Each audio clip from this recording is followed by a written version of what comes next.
Pozdravljeni, dragi gledalci, v novem Q&A-ju. Današnje vprašanje se nanaša na socializacijo in na težave pri vzpostavljanju globlih stikov z ljudmi.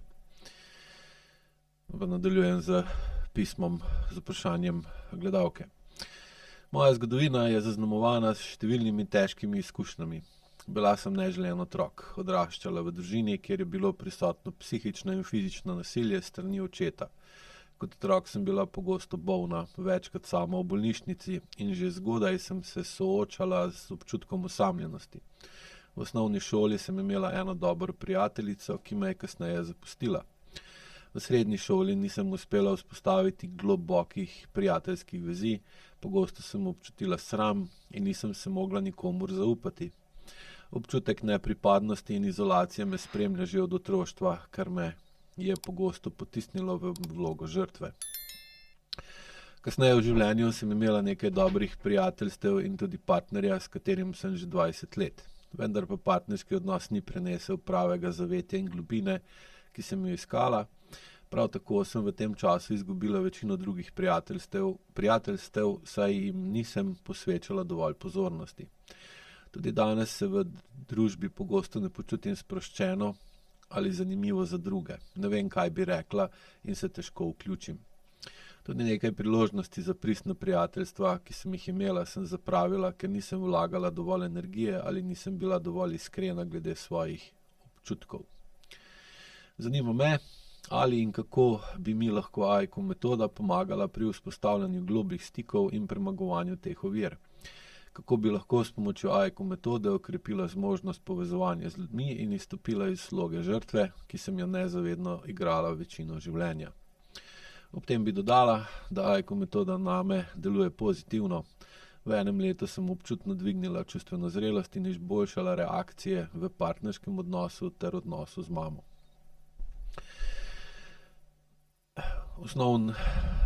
Osnovni problem ljudi, ki so v otroštvu živeli v toksičnem odnosu oziroma, tako kot ste sama navedla, bili osamljeni, je, da enostavno njihov živčen sistem, sploh avtonomen živčen sistem, dojame osamljenost, zapuščenost,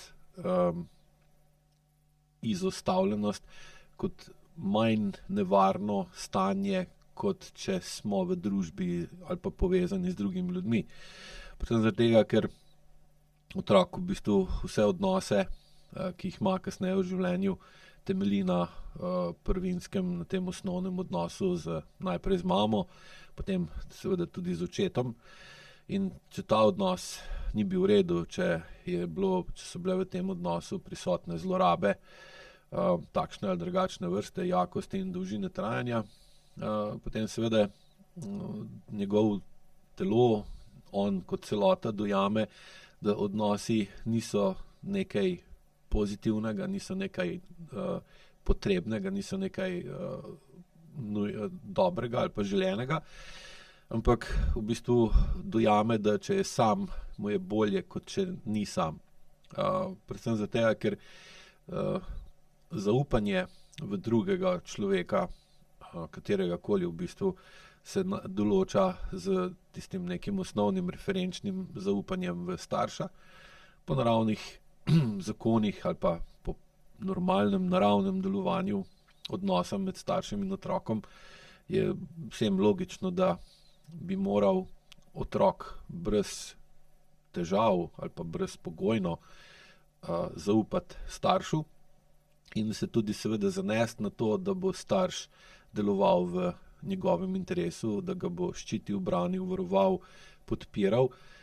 To ne pomeni razvajal ali pa seveda pretirano ščitil, pretirano varoval, pretirano podpiral, ker seveda gremo lahko tudi v drugo skrajnost.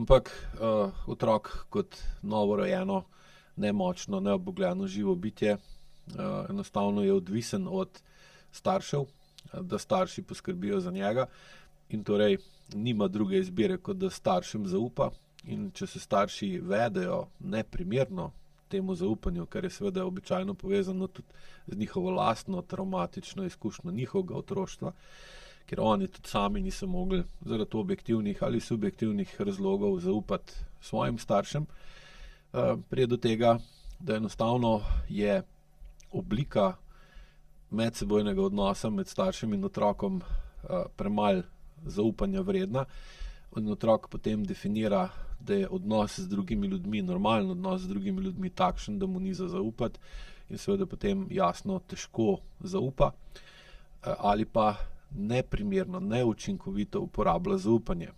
Pri takih osebah se običajno pokažeta dva vzorca.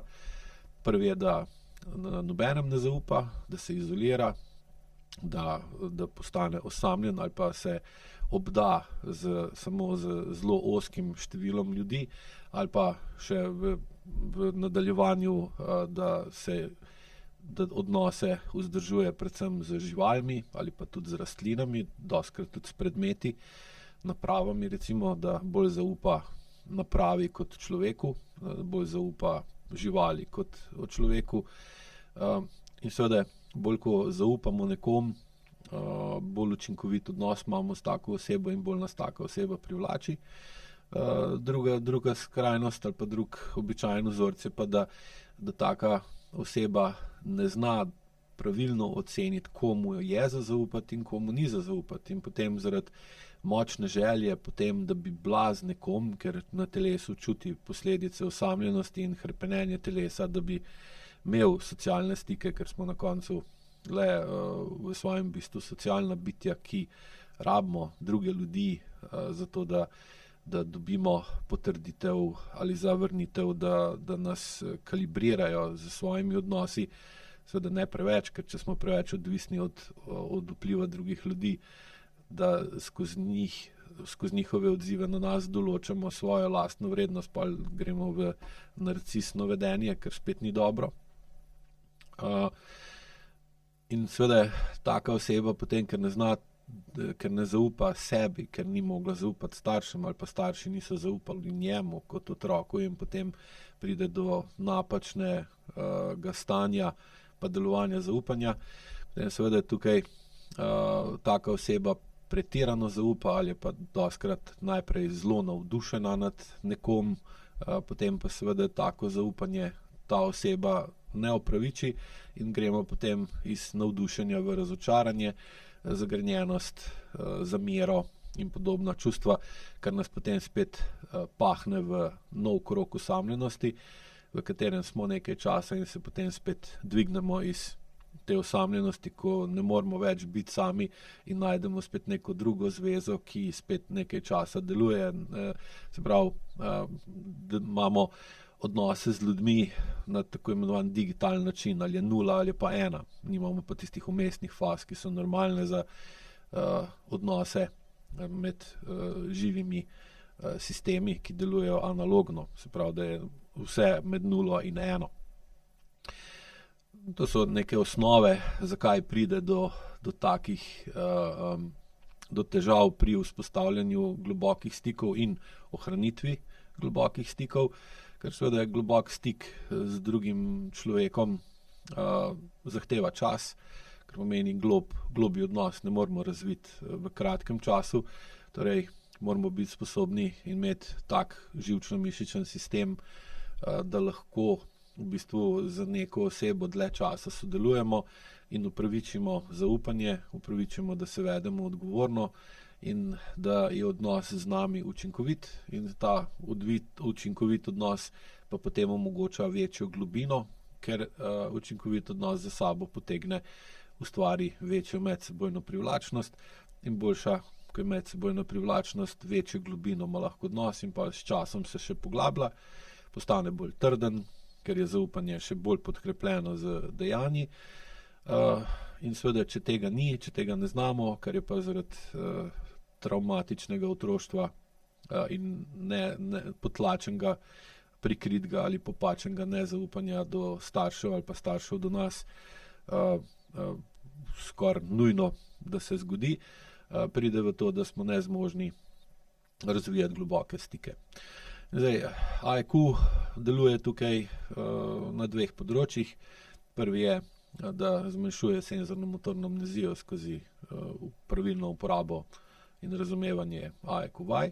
Drugi pa je, da nižjo senzorno-motorno amnezijo potem lahko uporabite za drugačno vedenje, drugačno uporabo čustev, drugačne odzive, da zmanjšate vpliv podzavestnih vzorcev, ki vas ščitijo pred globokimi odnosi, zaradi tega, ker ste najbolj globok odnos, ki ste ga imeli med mamo pa vami, v bistvu ste doživeli kot zlorabo, kot nekaj, kar ni v redu, in potem je logično, da imate odpor do globokih odnosov, ker se jih bojite zaradi lastne najbolj globoke izkušnje.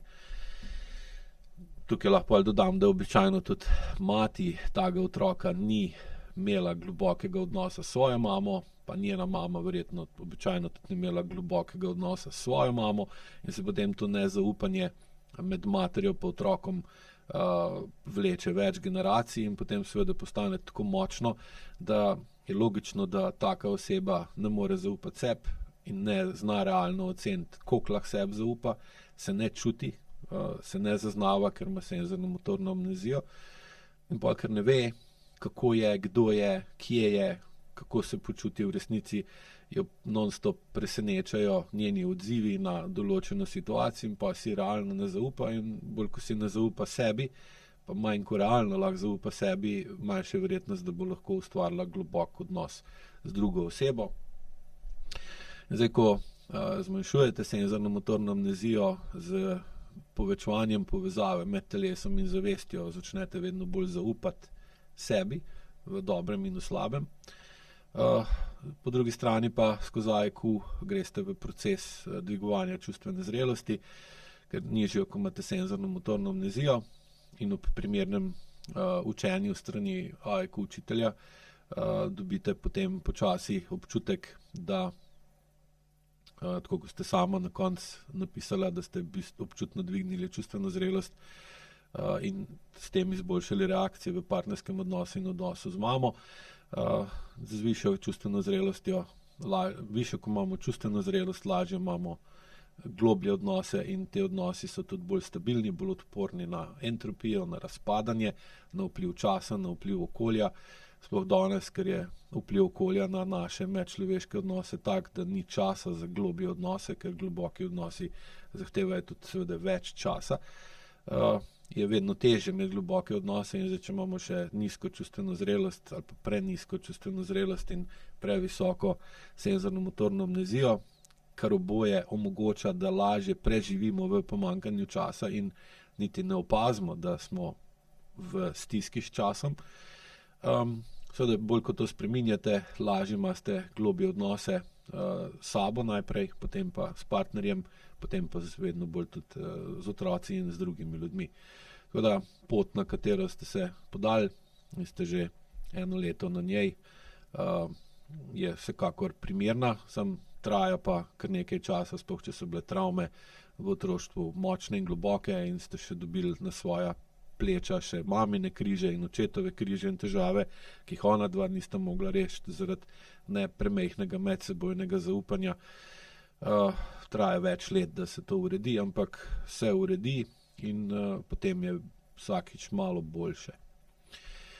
Tako da vsekakor priporočam sodelovanje na spletnih programih, kjer se najlažje učite zniževati SMA in dvigovati čustveno zrelost in po potrebi seveda sodelovati individualno z učitelji primernih stopenj in smeri, ki vam lahko dodajo in pomagajo razumeti, občutiti in sprejeti določena dejstva iz vašega življenja in preteklosti, ki so pretežka, prezahtevna, da bi jih lahko sami se upali začutiti, spoznati, dojeti in sprejeti.